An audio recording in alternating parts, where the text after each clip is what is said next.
సందర్భంలో ఎంతో పవిత్రంగా గోదావరి స్నానాలు చేసి హరిగో అమ్మవారికి బోనాలు, లక్ష్మీ నరసింహస్వామికి బోనాలు తీసుకెళ్తున్న సందర్భం. కొంతమంది గోదావరికి వెళ్ళి వస్తున్నారు, మరొక కులం వాళ్ళు గోదావరికి వెళ్తున్నారు.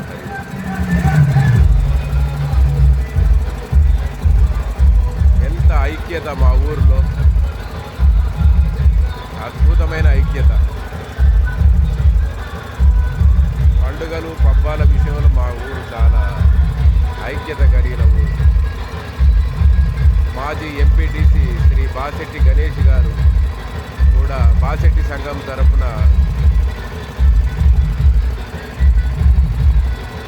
స్నానానికి వెళ్తున్నారు.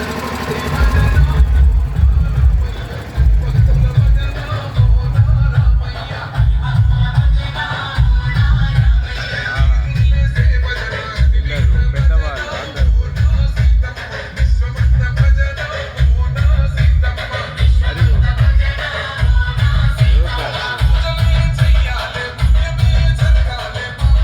ఇది సనాతన సాంప్రదాయములున్న గొప్పతనం మరియు ఆనందం. అటువైపు వెళుతున్న వాళ్ళు, ఇటువైపు గోదావరికి వెళ్తున్న వాళ్ళు, ఇదే సనాతన ధర్మంలో ఉన్న ఆనందం, గొప్పతనం.